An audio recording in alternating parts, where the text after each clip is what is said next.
먼 미국 땅에서 자식들을 잘 키워내고 열심히 사신 여러분들 정말 장하십니다. 안녕하세요. 전원주입니다. 전쟁도 가난도 겪은 우리 세대는 참 눈물겨운 세월을 살았죠. 아메리칸 드림을 이루기까지 여러분들의 세월이야 어떠셨겠습니까? 건강 관련 프로그램에 출연하면서 요즘 제가 깨달은 건요, 양 한 방을 잘 결합하는 게 최고의 건강 관리라는 겁니다. 클레버 케어, 메디케어 어드밴티지 플랜 아세요? 양방과 한방의 좋은 혜택들을 쏙쏙 뽑아서 제공해주는 똘똘한 플랜이더군요. 우리 한인의 건강 문화도 이해하고 실력 있는 한국 의사와 전문의를 척척 연결해 준다니 얼마나 똘똘합니까? 이제 우리도 똘똘한 클레버 케어 플랜으로 150까지만 사십시다.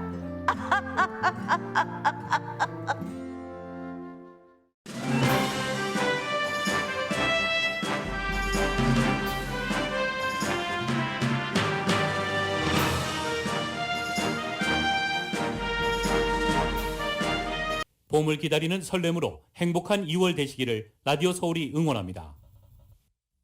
강혜신의 오늘의 미국.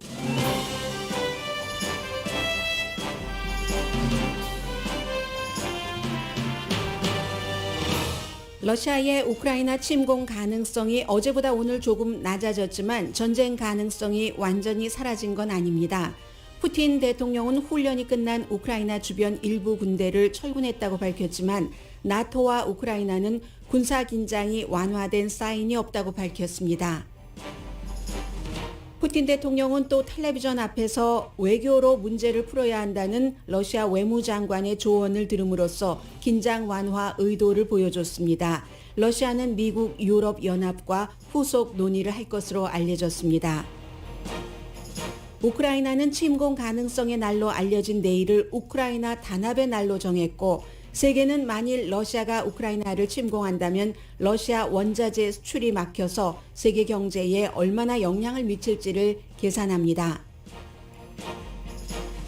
1월에 홀세일 상품값이 1년 전에 비해 9.7%가 증가해서 2010년 이후 최고치입니다. 소비자 물가와 인플레이션에 영향을 미치는 주요 요소입니다. 2021년 회사 설립 신청이 540만 건이었습니다. 팬데믹 시대 일부 분야 비즈니스 붐의 단면으로 명암이 있습니다. 캐나다 총리가 팬데믹 정책에 반대하는 극단적 시위를 막기 위해 평화 시에는 두 번째로 비상사태 선포를 했습니다. 미국에서는 마스크 착용 규제 등 어제보다 많이 풀어졌습니다. 2020년 미국 뉴햄프셔주에서 고등학생들이 띄운 작은 보트가 2022년 노르웨이 섬에 도착해 초등학생이 발견했습니다.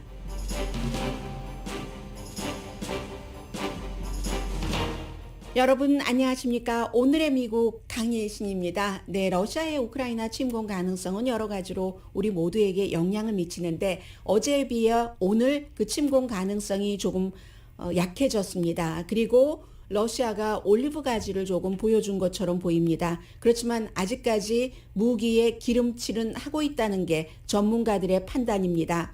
어제까지 전쟁 가능성 무척 높아 보였으나 저울질하자면 지금은 푸틴 대통령이 아마 베네핏과 그 대가 치를 것을 계산하고 있는 듯, 그러면서 모든 옵션을 열어둔 것으로 보입니다.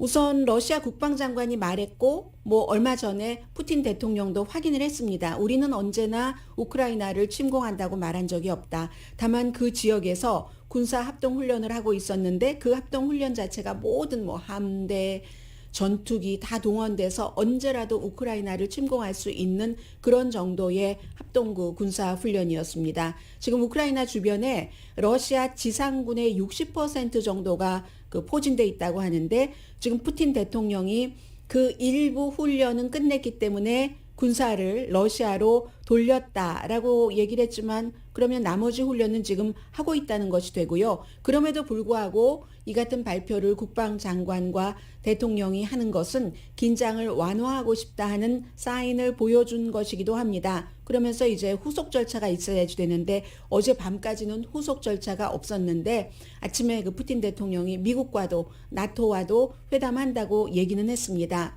그렇지만 나토와 우크라이나가 우리는 그 긴장을 완화한 군사적인 것을 되물린 사인을 느끼지 못하겠다라고 했고 우크라이나의 국방장관이죠. 외무장관입니다.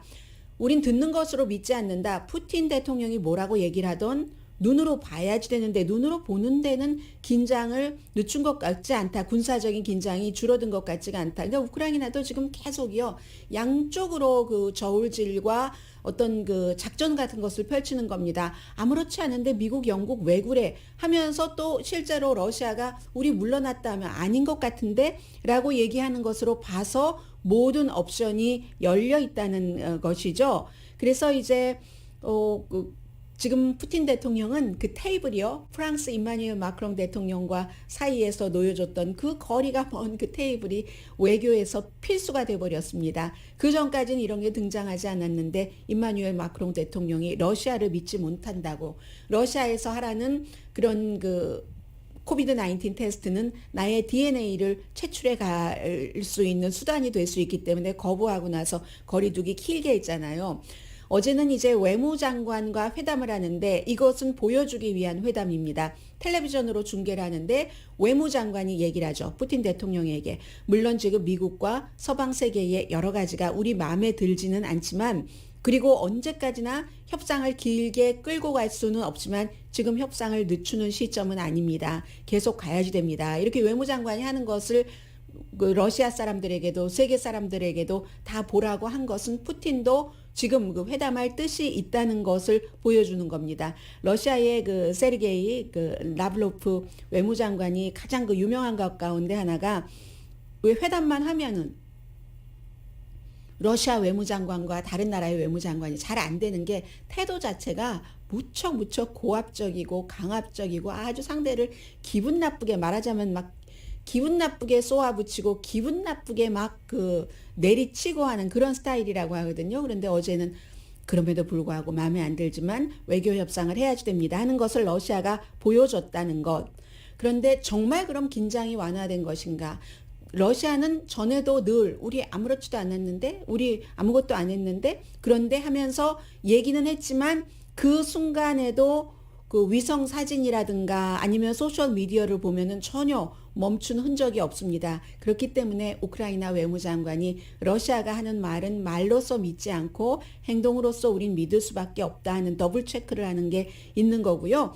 러시아 그 루블화는 어제 그 외무장관 그리고 오늘의 푸틴 대통령이 긴장을 완화할 수 있다는 발표를 하고 난 뒤에 많이 올랐습니다. 그러니까 러시아 내부에서도 이렇게 전쟁을 하는 것을 원치 않는다는 것을 보여주는데 또 하나는 완전히 믿을 수 없는 게 러시아 그 두마가요. 그 러시아 국회가 푸틴 대통령에게 이런 요청을 했습니다. 여기에 대해서 재가를 해달라. 러시아가 지지하는 우크라이나 분리주의자들이 있는 동부 쪽에 두 군데, 이쪽은 2015년도에 러시아와 우크라이나, 유럽이 같이 회담을 하면서 벨라루스의 미인스크에서 회담을 하면서 그냥 우크라이나에 속해 있는데 자치적인 그 권한을 주는 이 정도로 했는데 러시아의 그 국회가 두마가 이걸 그냥 우크라이나에서 완전히 분리해서 두 국가로 우리 인정을 해달라. 러시아의 그 국회는 푸틴의 완전히 그 고무도장 찍어주는 그런 스타일이잖아요. 지금 이것을 요청했다는 것이 또 완전히 긴장이 완화됐다고는 볼 수 없는 것이고요. 푸틴은 이렇게 되면은 그 미인스크 조약을 위반하는 것이기 때문에 굉장히 그 힘든 상황인데 어쨌든 러시아 두마는 이런 움직임을 보이고 있습니다. 그 독립시키면 러시아가 불법으로 합병하는 케이스가 되기 때문에요. 그게 2014년도 물론 그 당시에는 군사로 쳐들어가서 그랬지만 크림반도 병합과 마찬가지가 되는 겁니다. 미국과 영국의 지도자는 긴장 완화의 가능성이 있다고 봅니다.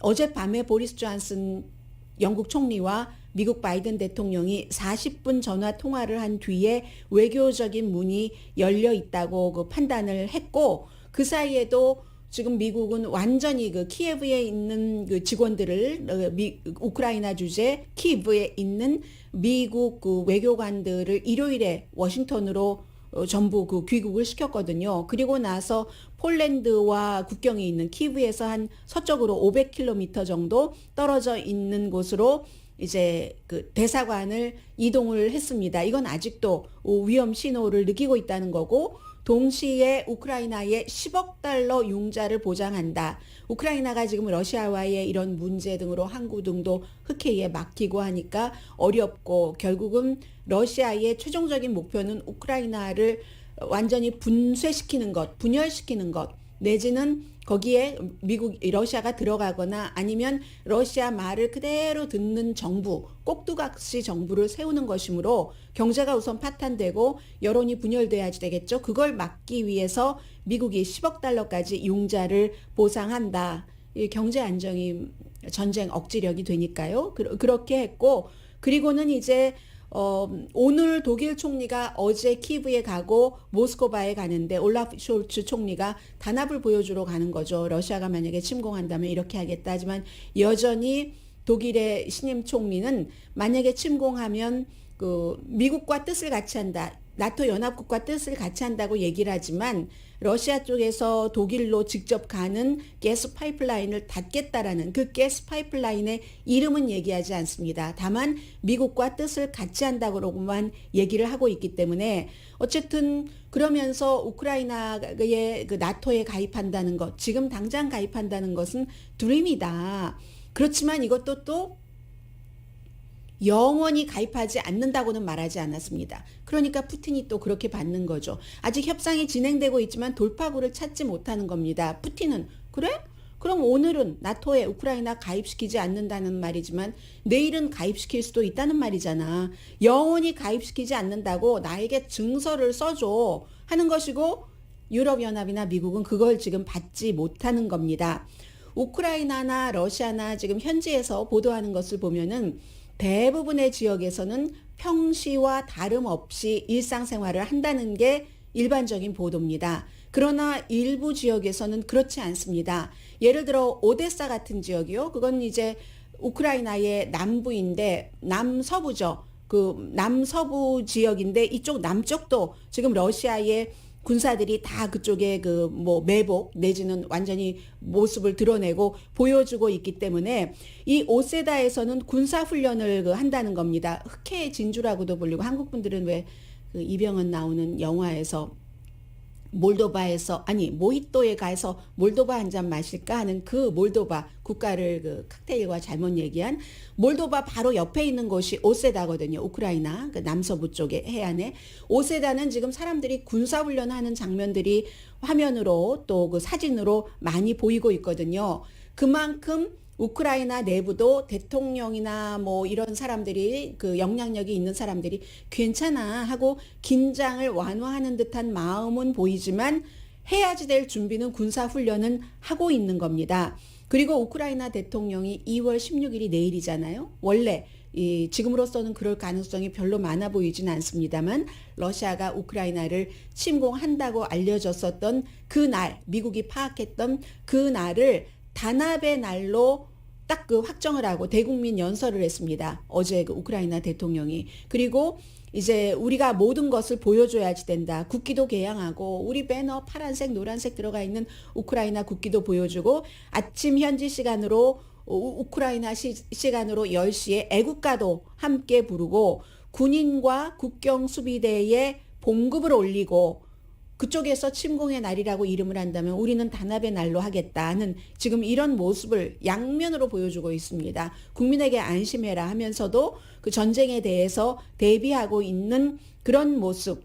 만약에 오늘 그 블라디미르 푸틴이 미국과 유럽연합과 회담을 한다면 그 우크라이나의 나토 가입을 영원히 안 하겠다는 것을 써주지는 않겠죠. 유럽연합이라든가 미국도 미래에 어떤 일이 일어날지 모르는 것이고, 그리고 또 체면도 있는 것이고, 블라디미르 푸틴의 체면도 세워줘야지 되지만 유럽연합, 나토, 북대서양기구나 미국의 체면도 지켜져야지 되는 거기 때문에 그런 것은 해주지 못하겠지만 유럽에 미사일 배치하는 것을 그 러시아가 조금 더 편안해할 수 있도록 덜 배치한다던가 그 러시아 주변에서 군사훈련하는 그 횟수를 줄인다던가 강도를 좀 약하게 한다던가 이런 것으로 협상을 할 수는 있겠죠. 문제는 이제 블라디미르 푸틴의 의도인데 언제나 침공할 의도가 없다고는 하지만 비용과 베네핏을 열심히 계산을 하고 있고 지금 긴장이 줄어든다 하더라도 푸틴이 그 자리에 있는 한 우크라이나 침공 문제는 계속 나올 것이고 그로 인해서 세계의 경제가 굉장히 힘들어진다는 더군다나 팬데믹 이 시기에 만약에 우크라이나 전쟁이 일어난다면은 그건 미국과 세계 모든 나라에 큰 영향을 미치게 되기 때문에 푸틴이 있는 한 그 같은 긴장은 늦출 수 없는 거고요. 그러니까 오늘 문제는 오늘 또 봐야지 내일 이 긴장이 얼마큼 높아졌습니까? 낮아졌습니까를 말씀드릴 수 있습니다. 그리고 오늘은 9시 35분경에 조금 더 구체적으로 만약에 우크라이나에서 전쟁이 일어난다면 세계 경제가 어떻게 되는가? 뭐 에너지를 중심으로 한 것, 그리고 그러니까 러시아가 워낙에 이 원자재 수출을 많이 하는 국가이기 때문에 그로 인한 미국의 인플레이션, 주식시장 이런 모든 것들을 그 변화를 잠시 뒤에 9시 35분경에 전해드리겠습니다.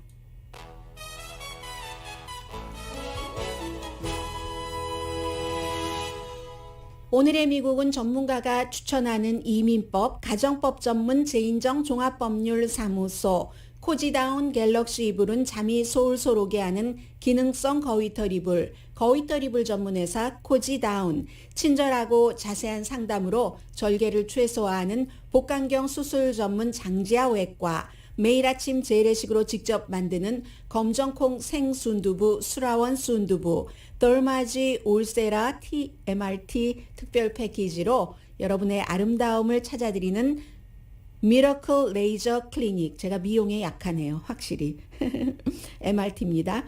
차원이 다른 샴푸형 흰머리 염색약 수하연을 핫세일 중인 한국 홈쇼핑 공동펀입니다. 잠시 뒤에는 팬데믹이 미국과 국경을 마주하고 있는 캐나다가 이런 결정을 내리게 했네 하는 것을 볼 수도 있고 이게 끝이 아닐 수도 있다는 거구나. 팬데믹으로 인한 또 다른 위험이 도사리고 있을 수 있다는 거구나 하는 것도 느껴지고요. 그리고 노박 조코비치가 한 얘기에서 진정성과 약간의 믿어도 되나 하는 것도 느껴지고 그 밖에 이제 코비드 19 관련 또 뭐 시간이 되면은 정치 문제, 베이징 올림픽까지 잠시 뒤에 전해드리겠습니다.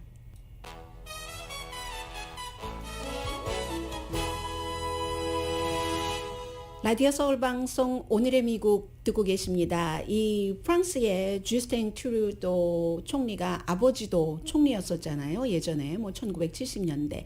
그런데 아버지에 이어서 두 번째로 평화시에 국가 비상사태를 선포했습니다. 며칠 전에 이제 뭐 경찰력, 공권력 그리고 또 그 법원의 판결이 나오고 나서 트럭 기사들이 캐나다에서부터 미국으로 오는 그 길을 그 엠베서더 브리지를 막은 것을 다 그 철수를 했는데 이러한 일들이 또 일어날 움직임이 보이기 때문에 비상사태를 선포를 한 겁니다. 그래서 평화시에는 두 번 비상사태가 캐나다가 좀 평화로운 나라잖아요. 두 번밖에 선포되지 않았는데 그게 아버지와 아들 때에 이렇게 한 것이고 그래서 이 트럭 기사들이 처음에는 뭐 몇십 대의 트럭과 한 100명 정도였는데 나중에는 그 트럭이 400대 정도 돼서 미국 정부에서 저 어떻게 좀 해야지 된다 하고 요청을 했을 정도죠.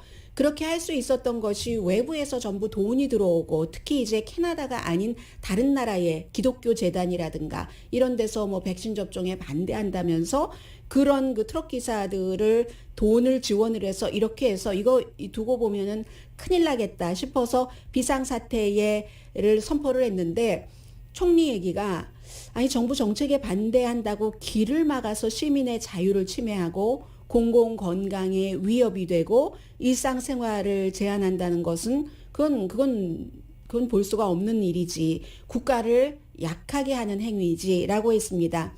불법 행위는 나라를 흔들기 때문에 거기에 대해서는 답해야지 된다 했지만 그렇다고 언제까지나 하는 게 아니라 캐나다에서 이렇게 비상사태가 선포가 되면 국가적으로요. 그러면 30일이랍니다. 그 뒤에 이제 또 그 연장할 수는 있지만 그런데도 조심스럽게 군대 배치는 안 한다고 하고 특정 지역 또 특정 시간 이런 것을 한정을 해서 하겠다라고 얘기를 했습니다. 원래 이제 캐나다도 1988년까지였네요. 전쟁법이라는 게 있었는데 이 전쟁법이라는 말이 조금 강하죠. 그러니까 이것을 비상사태법으로 바꿔서 그 아버지 그 피에르 투리도가 1970년도에 이제 그 캐나다 전체적으로 연방에서 분리하고 싶어하는 사람들이 무기를 가지고 테러를 저지르고 하면서 누구를 그 당시에 지역의 부총리를 납치를 해서 그런 것을 막기 위해서 비상사태가 선포가 한번 됐었는데 그때와 마찬가지로 국가적으로 위험하다 해서 이렇게 비상사태가 선포가 됐는데요. 그런데 참 아이러니가 이 오타와 캐나다 수도 오타와가 있는 그 주 온태리오주는 사실은 3월 1일부터 백신 여권이라는 것 실내에 들어갈 때는 백신 접종 받은 것을 보여줘야지 되고 이런 것을 이제는 그 더 이상 안 한다 하고 발표를 한 시점이거든요.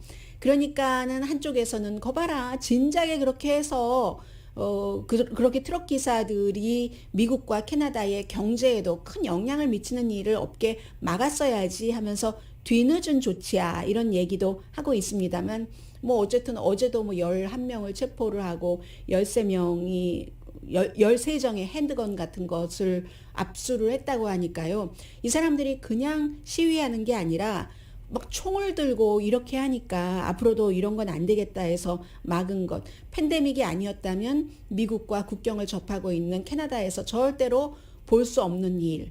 미국은 근데 이러한 시위에 대해서 대통령이 연방정부 차원에서 이 정도의 그 비상사태를 선포하지는 않았었어요. 그리고 노박 조코비치에 대해서 오늘 아침에 미국에서 많이 얘기를 하는데 이 사람이 지난번에 이제 호주 오픈에 가려다가 백신 접종을 안 받았고 물론 예외는 받았다고 하지만 호주 이민 장관이 그 예외를 비자를 취소를 했고 그런데 나중에 보니까 입국할 때 쓴 그 서류에 나 지난 2주일 동안 다른 나라 안 갔어 했는데 한 나라도 아니고 여러 나라 본인의 조국도 가고 스페인도 가고 사람들과 사진 찍고 먹고 다니고 하는 것이 보여줬는데도 아니라고 이제 거짓 기재를 하고 이런 것까지 다 나왔는데 그 이후에 추방됐죠. 물론 추방됐는데 그 이후에 BBC 방송과 인터뷰를 했습니다. 본인의 입장을 그대로 얘기를 하면서 나는 만약에 이 백신 접종을 받는 것과 그 그랜드 슬램 지난번에 21번째였었는데 이제 다른 사람이 받았잖아요. 똑같이 21번. 그 챔피언이 되는 길보다는 백신 접종 안 받는 길을 택했을 것이다. 이렇게 얘기를 했습니다. 선택할 자유가 있는 것이다. 나는 나의 몸, 특히 프로페셔널 그 체육인이기 때문에 다른 사람이 또 백신 접종을 받는 것을 내가 뭐라고 하지도 않는가 하면서 본인은 백신에 반대한 적이 없다고 얘기를 하고 있거든요. 그런데 일반이 그 정도 얘기하고 그 전에 여러 가지를 보면은 34살의 노박 조코비치는 백신에 대해서 반대하는 사람이라고 생각할 만한 충분한 근거는 있는데 본인은 백신에 반대한 게 아니라 오픈 마인드다. 이 문을 열어두는 것 아닐지 모르겠어요. 앞으로 뭐 프랑스 오픈도 있고 영국도 윈블던도 있고 뭐 미국도 있고 하잖아요. 그런 데는 참여를 하고 싶다는 것 아니겠습니까? 뭐 챔피언도 되고 또 돈을 얼마나 많이 벌어요. 이런 사람들이 한번 경기에 참여하면 지금 못하고 있잖아요. 전혀. 모든 나라들이 아직 거의 모든 나라들이 여행 금지 풀지도 않았고 백신 접종을 받아야 이것은 그냥 사적으로 여행하는 게 아니라 아주 그 본인만큼 중요한 다른 나라의 대표 선수들 개인적으로도 유명한 그런 유명하고 테니스계에서 정말 지키고 싶은 선수들이 함께 출전하는 곳이니까 그런데 이제 경기에 나가고 하는 것을 신호탄을 보내는 게 아닌가 싶은데 본인은 프로페셔널 그 체육인이기 때문에 건강, 웰빙, 무엇을 먹느냐 이런 것에 대해서 영양 등에 대해서도 굉장히 관심이 많은 사람이다. 조심해야지 된다. 심지어 나는 물도 어느 물을 먹느냐. 그렇겠죠. 그렇게 해서 선택을 했고 백신 접종을 안 받는 것도 거기에 따른 결정이었다.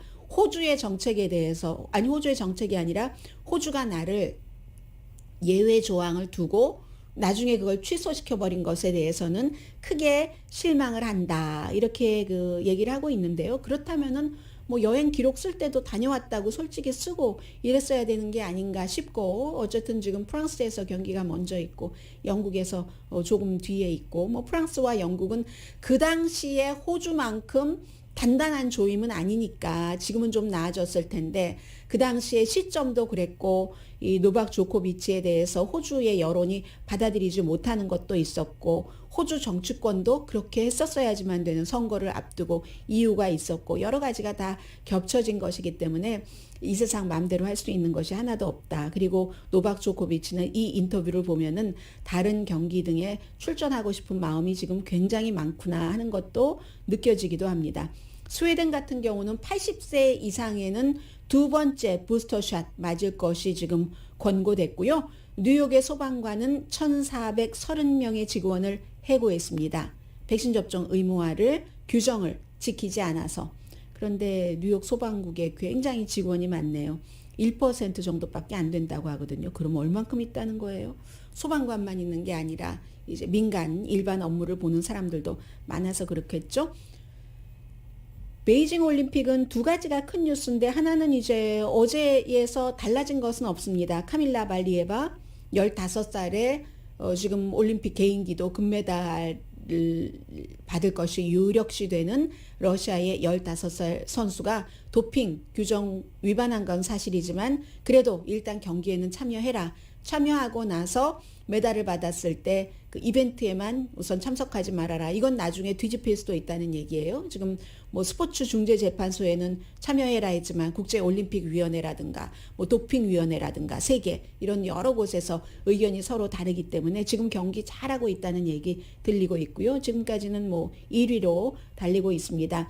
그리고 미국의 엄마가 중국계, 아빠는 미국 사람, 아이링구 선수는 지난번에 이제 부분적으로 금메달을 땄는데 어제 또 은메달을 땄네요. 프리스키 그 슬롭 스타일에서. 그런데 미국을 위해서가 아니라 중국을 위해서. 제가 아마 올림픽 경기가 20일까지 진행이 되니까 시간을, 오늘의 미국 진행 상황을 봐서 에이시안 아메리칸 선수들이 얼마나 이 지금 아이링구 선수를 포함을 해서 동계올림픽에 출전한 미국 대표 선수도 그렇고, 이 선수는 중국 대표네요. 에이시안 아메리칸 선수들이 얼마나 어떠한 인종적으로 차별을 받는가 하는 것은 시간이 있으면 전해드리겠습니다. 지금 정치적으로는 트럼프 전 대통령의 오랜 회계 회사가 더 이상 트럼프 비즈니스 회계 업무를 보지 않겠다고 2월 9일에 트럼프 파운데이션이죠. 그 회사에 그런 그 편지를 보냈다고 하고요. 그 부분적으로 인정을 하는 거죠. 지금 뉴욕에서도 조사를 하고 여러 군데서 조사를 하고 있는데, 유용자를 받을 때는 이윤을 부풀리고, 그리고 세금 낼 때는 이윤을 확 줄이고 마이너스 처리하고 했다는 이 여러 가지 회계 기록, 우리의 그 회계에 과거에 있었던 게 완전하지 않았다는 것을 인정을 하면서, 이게 이제 트럼프 전 대통령 여러 가지 그 법적인 문제에 있어서 어떤 영향을 미칠지는 아직까지는 잘 모르는 것이고요. 트럼프 전 대통령은 지금도 본인을 융자해준 기관에 그 서류들 공개하지 말아라라고 계속 압박하고 있고요. 그런가 하면은 친 트럼프, 프로 트럼프고 프로 폭도라고도 말씀드릴 수 있습니다. 1월 6일 의사당 사건 때 이 조시 하울리 선수, 미주리주의 연방 상원 의원이 딱 아주 지지한다고 막 엄지손가락을 치켜들고 막 이렇게 했던 것이 굉장히 비난을 받았거든요. 그 사진 자체가. 그런데 이 하울리라는 정치인은 다르게 생각하는 겁니다. 나는 그것을 좋아하는 유권자의 표를 받겠다 하면서 그 장면을 풀샷으로요, 뭐 부분적인 반신이 아니라 거의 밑에, 신발은 안 나왔나요? 신발도 나왔나요? 거의 풀샷으로 머그를 만들었습니다. 자랑스럽게 해서 한 머그 한 개에 $20에 팔고 있습니다. 커피나 티를 즐기기 위해는 최고의 컵이다 하면서.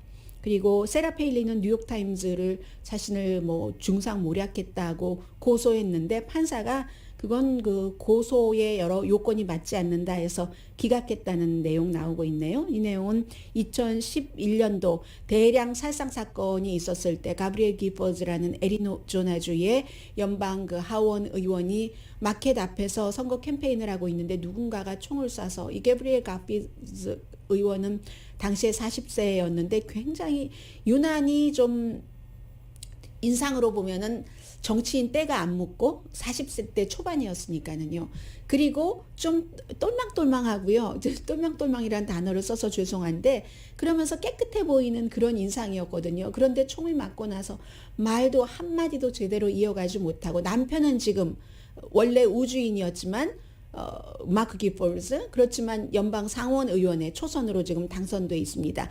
그 사건에 있어서 뉴욕타임스가 사설에서 이게 세라 페일린과 같은 사람들의 어떤 그를 지지하는 그 집단 등등의 아주 과격함, 극단성 이런 것들도 어느 정도 영향을 미쳐서 이런 사건이 일어난다는 식으로 보도를 했는데 그게 기사가 아니라 어피니언이었습니다. 사설에서. 그러자 이제 세라 페일린이 그로 인해서 내가 이러이러한 손해를 받고 하면서 뉴욕타임스를 소송을 했는데 막상 뭐 이게 남아있는 부분은 있어요. 배심원들이 판단하고 하는 건 있는데 판사는 결정을 했답니다. 이걸 기각하기로. 이거는 그 요건이 맞질 않아. 마치 트럼프 전 대통령 측에서 60몇 번을 부정선거야 라고 고소를 했는데 소장을 받아본 법원 측에서는 이거는 ABC도 안 돼 있잖아. 고소를 하려면 이러이러한 요건 정도가 갖춰져야지 되는데 그것도 안 됐어. 그냥 고소하기 위한 고소해 하면서 전부 기각해버렸잖아요. 거의 한두 케이스를 제외하고는 그 케이스와 마찬가지로 지금 판단을 한 겁니다. 그랬더니 세라 페일린 전 엘라스카 주지사고 존 맥케인의 부통령 후보였었던 세라 페일린이 불행한 예다. 이렇게 얘기를 했습니다. 잠시 뒤에 경제뉴스에서 조금 중요한 내용들을 전해드릴 것 같아요. 잠시 뒤에 뵙겠습니다.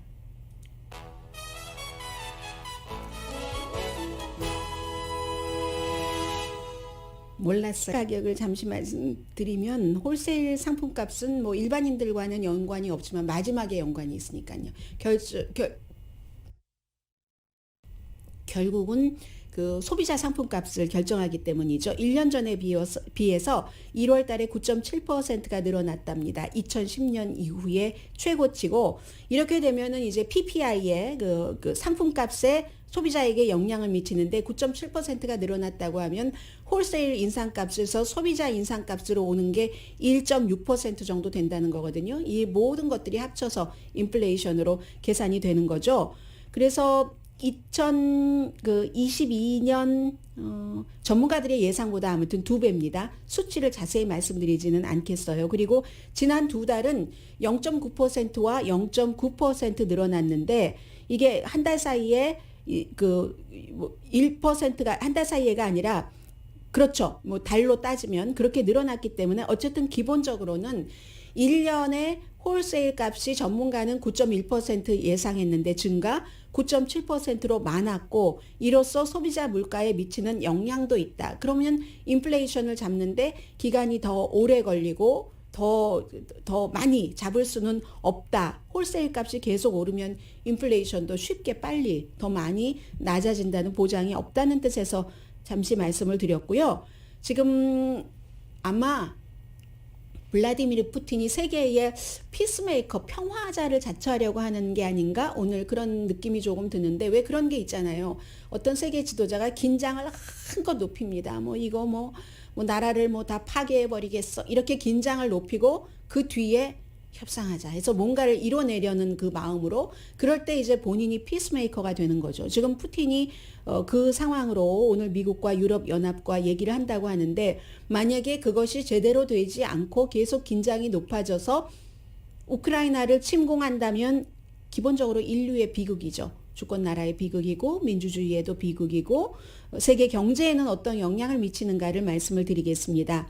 러시아는 원자재 수출의 자이언트입니다. 천연가스 오일뿐만이 아니라 니켈이라든가 동이라든가 석탄이라든가 그밖에 무슨 칼리, 탄산칼륨, 많은 농산물, 밀을 포함해서 그래서 천연가스나 오일은 너무 잘 알려진 거고요. 이 천연가스가 유럽의 40% 그리고 무슨 오일도 30% 러시아가 공급을 하고 있잖아요. 그뿐만이 아니라 지금 이 독일의 그 파이프라인이 건설되고 나면 그게 인도라든가 중국 쪽으로도 가게 되거든요. 그런데 만약에 제재를 하건 아니면 러시아 스스로가 전쟁을 해서 항구가 막히고 아니면 그래 니네 제재 우리도 그럼 너네 필요한 것 원자재 안 주겠어 하고 스스로 수출을 막거나 하면은 당연히 상품값이 올라가겠죠. 원자재 값이 올라가니까 구하지를 못해서 공급망에 더 어둡게 그림자가 들여지게 되겠죠. 오일값이 어제 보니까 배럴당 96달러까지 올라갔어요. 만약에 우크라이나와 전쟁이 일어나면 120달러까지 배럴당 올라간다고 보는 사람들이 많거든요. 어제 결국은 오늘의 미국 진행할 때보다도 나중에 마감할 때 보니까 더 많이 올라가 있었던데요. 2014년 이후에 최고입니다. 2014년이 러시아가 크림반도를 침공했을 때잖아요. 투자가들이 겁내고 있다는 것을 알 수가 있습니다. 그래서 그런데 이 도미노 영향이 얼만큼 될까 하는 것은 예측하기 불가능하고 이것조차 마켓에는 불안 요소죠. 미국에는 좋을 수도 있어요. 부분적으로. 미국 에너지 생산 그 업계에서는 인센티브가 될 수도 있죠. 미국 오일과 가스 자이언트들은 생산량 늘리기를 지금 의논하고 있습니다. 특히 텍사스 서부가 아주 좋겠죠. 그쪽 지역 경제도 굉장히 좋아질 수가 있고 미국의 그 천연가스 수출 유럽 쪽으로 늘리려고 이미 늘어났고 많이 노력을 하고 있는데 이런 것들의 정치성도 포함되어 있는 겁니다. 그동안 이제 셰일가스가 기술이 됐기 때문에 시출을 해서 다른 나라에 팔지만 팔 때는 러시아에 너무 유럽이 의존을 해 하니까 미국 쪽으로 그 의존도를 줄이려고 하는데 이번에 더 진출을 할 수 있는 것도 되는 거죠. 봐야지 되는 겁니다. 그런데 기본적으로는 만약에 정말 오일값이 120달러까지 올라간다면 오일이 안 들어가는 게 어디 있어요. 물건을 만들어 놓고도 오일이 있어야 딜리버리를 하죠. 인플레이션 더 크게 더 오래 지속되겠죠. 이걸 피해보기 위해서도 바이든 대통령은 푸틴 대통령과 협상을 해서 전쟁이 일어나지 않게 하려는 겁니다. 자동차 분야도 심해요. 공급망, 그 러시아에서 주는 그 팔라디움이라는 금속이 이게 이제 그 컨버터에 들어가는 거라고 하잖아요. 자동차. 그러니까 이제 컨버터에 이게 중요하고 밀도 러시아가 세 번째 수출국입니다. 이건 밀은 러시아만 해당되는 게 아니에요. 우크라이나도 농산물 수출국이기 때문에 마찬가지로 크림반도 점령 때도 엄청 올랐습니다. 밀값 같은 것. 알루미늄도 과거에도 역시 이런 일이 있었을 때 미국이 제재하니까 알루미늄 러시아의 알루미늄 회사의 어떤 그 푸틴의 친구 그 사람을 제재하기 위해서 제재를 했더니 알루미늄 값이 30%가 2018년에도 오른 적이 있거든요. 그렇기 때문에 그렇고 또 하나는 투자가들이 움직이지 않는다는 거죠. 이미 이자율이 인상된다 해서 투자를 조금 멈춰야 되는가 하고 있는데 거기다 대고 또 저런 불안정성이 온다면 이런 형태로 계속 영향을 미치게 됩니다. 그리고 팬데믹으로 인해서 특정 분야에는 스몰 비즈니스 신청이 굉장히 많이 늘어났다고 하네요. 2021년 지난 회에. 회사 설립 신청이 540만 건이었는데 2019년 팬데믹 이전이죠. 그때에 비해서 53%가 늘어났다고 하니까요. 대단한 거죠. 이거 2020년도에도 많이 늘어났거든요. 팬데믹 있고 처음에 6개월 동안 구글에 어떻게 하면 비즈니스를 창업할 수 있어요? 이런 질문이 124%가 늘어났다고 하는데 지난해에 2019년보다 53%가 늘어나서 3분의 1을 보면은 특정한 분야라는 겁니다. 이 특정한 분야라는 것은 이때의 일자리를 창출하는 긍정적인 요소가 되겠죠. 그래서 그리고 올해도 지금 멈추지 않고 있는데 말하자면 음식 딜리버리라든가 이커머스라든가 고용 컨설팅 같은 것 그런 분야 왜 이렇게 됐는가? 팬데믹 때문에 경제도 조금 넉넉해졌고 연방정부에서 주는 지원책 그러니까 사람들이 여유가 생기니까 생각을 하게 되는 거죠. 그리고 집에 있었던 사람들이 많고 다시 지금 회사로 돌아갔다지만 앞으로도 집에 있을 사람이 많으니까 딱 그쪽에 포커스를 두고 비즈니스 창업을 하시는 분들이 많다는 겁니다. 이건 2010년부터 2020년 그 10년 동안 참 그 창업붐, 스몰 비즈니스 창업붐이 없었는데 좋은 요소로 나오고 이번에는 그렇지 않아도 힘들었는데 정부에서 보조하는 게 있으니까 하면서 그 자리를 그만두고 나의 꿈을 쫓아서 적어도 시도해보는 사람이 늘어났는데 제일 중요한 건 이 얘기입니다. 온라인, 트러킹, 창고, 전문직, 테크놀로지, 과학 서비스 분야 전부 늘어났는데 문제는 실패가 많을 것이라는 거죠. 스몰 비즈니스, 식당 문 열면 몇 군데가 성공을 합니까? 결국은 문 닫고 또 닫고 또 닫고 또 닫고 하다가 몇 번째 바뀌고 그 식당이 자리 잡잖아요. 마찬가지라는 거죠. 시작하기는 참 좋은 시점인데 실패하기도 좋은 시점이라는 겁니다. 왜냐하면 이게 오랜 동안 다져지고 딱 오픈을 한 게 아니라 상황이 어느 날 갑자기 오픈할 수 있도록 만들었으니까. 그렇게 해서 살아남는 사람들은 정말 대단하신 분들이죠. 잠시 뒤에 조금 말랑말랑한 뉴스 전해드립니다.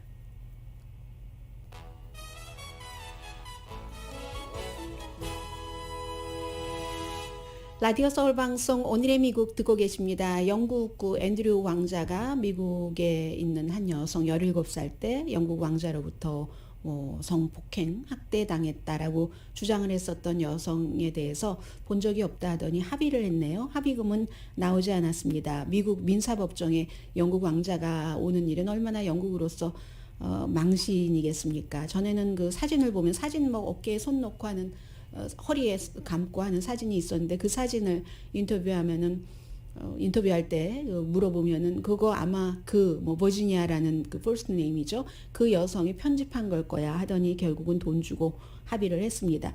영국 그 왕실 경찰은 막아줬지만 조사 안 하기로, 그리고 그 뒤에 군인들도 창피하다 해서 호칭 떼고, 아무튼 어머니로부터 야단을 많이 맞았죠. 그렇지만 미국에서 시민이 소송한 것은 끝내 막지 못하고 돈으로 막네요. 어른들의 얘기고요. 힘과 돈으로 막았습니다. 작은 보트가 6피트라고 하니까 1.8m 정도 되는 거죠. 그 속에는 전화기도 넣고 학생들이, 뉴햄프셔에 있는 고등학교 학생들이 2020년 10월에 나무 잎사귀도 넣고 도토리들도 넣고 동전, GPS를 넣고 바다에서 떠나보냈습니다. 어디로 가나 보자 하고 그 당시에 그 은퇴하는 선생님과 함께 그 일을 한 거예요. 그런데 462일이 지나서 그 보트가 2월 2일 노르웨이의 스몰라라는 작은 섬에서 6학년 학생이 발견을 했어요. 육지에 당도한 거죠. 그게 GPS가 있었기 때문에 지금 어디 갔구나 하는 걸 학생들이 알 수 있었는데 8,003마일 가고 육지에 가선 초등학생이 발견을 해서 어부가 무엇을 낚은들 1.8m고 그 사이에 떨어질 건 다 떨어지고 갑판 살아있고 이 정도니까 끌고 학교에 갔어요. 학교에 가서 친구들과 그걸 열어보고 했는데 보낼 때는 고등학생들이 그 속에 희망과 사연 이런 것을 다 담아서 보냈고, 어쨌든 또 다른 노르웨이의 섬에서는 어린 학생이 그렇게 받아서 또 다른 희망을 지금 얘기를 하고 있고요. 오늘의 미국은 전문가가 추천하는 이민법, 가정법 전문 제인정 종합법률 사무소 코지다운 갤럭시 이불은 잠이 솔솔 오게 하는 기능성 거위털 이불 전문회사 코지다운, 친절하고 자세한 상담으로 절개를 최소화하는 복강경 수술 전문 장지아 외과, 매일 아침 재래식으로 직접 만드는 검정콩 생순두부 수라원 순두부, 덜마지 울세라 MRT 특별 패키지로 여러분의 아름다움을 찾아드리는 미러클 레이저 클리닉, 차원이 다른 샴푸형 흰머리 염색약 수화연을 핫세일 중인 한국 홈쇼핑 공동 후원이었습니다. 10시에 좋은 아침, 좋은 하루 방송됩니다. 그 어린아이들의 꿈을 말씀드리다 보니까 새벽에 제가 출근할 때 일이 생각났습니다. 새벽에 원래는 위셔에서 내려야 더 빨리 오는데 저는 팔가에서 프리웨이를 내리거든요. 오다 보면은 정말 아직 깨어나지 않은 홈리스 피플도 있고 막 그 가게에 장사를 준비하는데 그 길이 작은 2차선입니다. 그러니까 그 차도를 막고 가게 그 앞에서 물건을 꺼내는데 아무도 그걸 불만하지 않습니다. 저도 이 시간이면 그렇지 하면서 의뢰에 비켜서 지나가지고, 어떤 때 보면 꽃가게도 새로 길에 오픈하기도 하고요. 조금 오다 보면 왼편에 양로원이 있는데 양로원 건너편에는 또 어린 학생들이 다니는 학교가 있고, 그렇게 해서 버먼트 길을 지나오고 라이턴하고 랩턴 하면은 아주 그 팬시해 보이는 저희 회사 건물이 있습니다. 제가 프리웨이에서 내려서 계속 팬시한 건물만 보고 오는 것보다는 이 인생의 굴곡 같은 것을 보고 오는데 제 인생이 훨씬 더 뭐라고 할까요? 더 뉴스를 하는데도 도움이 되고 다채로워진다 해서 저는 그 오는 길이 상당히 행복하거든요.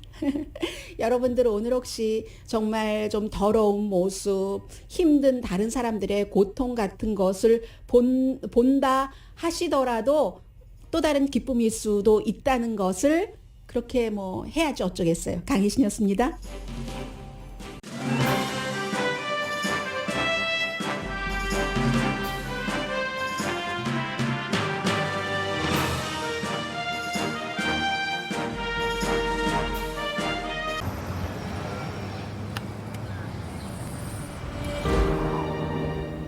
아직 쓰여지지 않은 스토리.